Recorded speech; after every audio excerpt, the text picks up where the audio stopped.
Imagine you're a manager and you've got a massive, career-defining project sitting on your desk. We're talking a huge investment. So how do you decide if it's a brilliant move or a catastrophic mistake? Well, that's exactly what we're tackling today. How you can justify those big bets with real confidence. To do that, let's dive into a very specific scenario. Okay, let's make this real. The president of a company is thinking about building a new steel plant. The upfront cost, a cool $200 million. Now, the projections say it'll bring in $250 million in revenue over the next 5 years. On paper, that looks like a clean $50 million profit. A no-brainer, right? Well, maybe not. On one hand, the simple math is screaming yes. It's a $50 million win. But financial reality, it plays by a different set of rules. And the biggest rule is this: money today is worth more than the same amount of money in the future. We call this the time value of money. And believe me, it changes everything. So, to solve our steel plant dilemma, we first have to figure out how to accurately value those future earnings. This is all about decoding what that future money is really worth in today's terms. Our steel plant is supposed to generate $50 million per year for 5 years straight. In the world of finance, we have a name for that. It's called a uniform series. It's just a consistent, predictable stream of cash over a set period. And this becomes the A in our financial formulas, the annual amount. So the big question is, how do we take that 5-year stream of $50 million payments and boil it down to a single number we can compare against our initial $200 million cost? We use a special tool for this called the Uniform Series Present Worth Factor, or the P/A factor. Its whole job is to calculate the present worth, P, of that future series, A. Okay, so it is time to get hands-on and actually calculate this present value. I'm going to show you the old school way first, and then, trust me, the much, much easier way. So if you're doing this manually, it's a 3-step dance. First, you gather your variables: the annual amount, the interest rate, which is kind of like your expected return, and the number of years. Then you plug all of that into a formula and solve for P, the present worth. And here it is. That's the formula. Yeah, it looks a little intimidating, I know.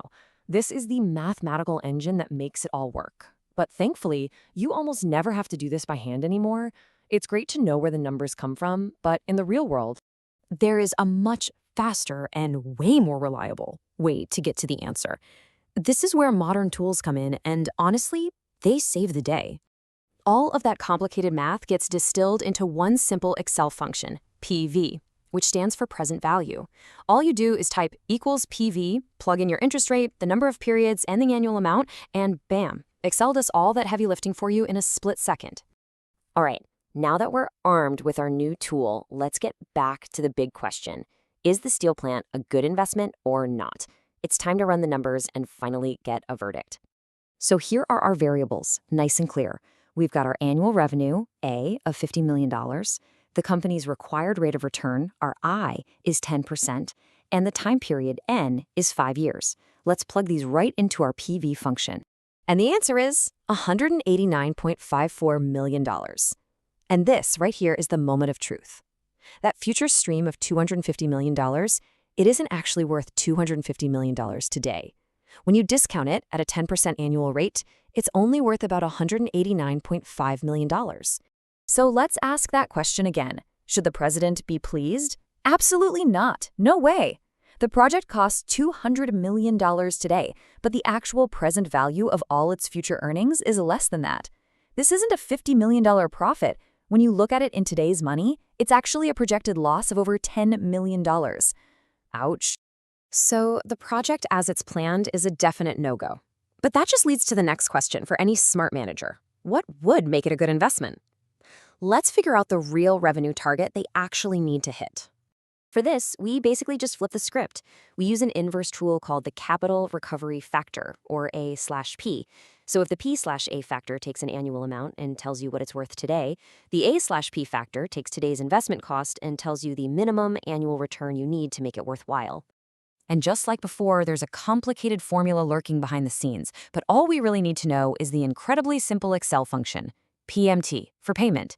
We just feed it our interest rate, the number of years, and the present cost, and it will spit out the annual amount, A, that we need to generate.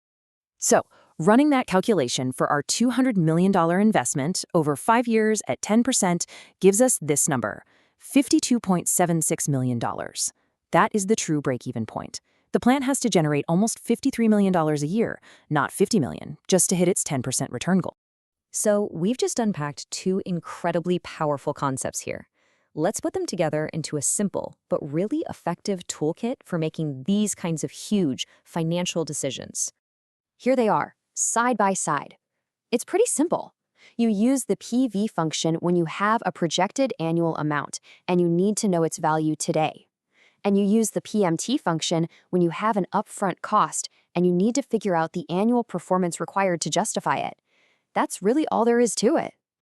So what are the big takeaways here? First, that simple profit math can be really dangerous. Second, the time value of money isn't just some academic concept. It is a non-negotiable reality in any major decision. And most importantly, you now have two tools, PV and PMT, that let you move past gut feelings and into the world of solid, data-driven financial justification. We've seen how these simple functions can completely flip the script, revealing a hidden $10 million loss, and then calculating the exact target needed for success. It shifts the question from, is this profitable, to what do we need to do to make it profitable? So my final question to you is this. Where in your world, maybe at work, maybe even at home, could a simple calculation like this turn a wild guess into a really smart decision?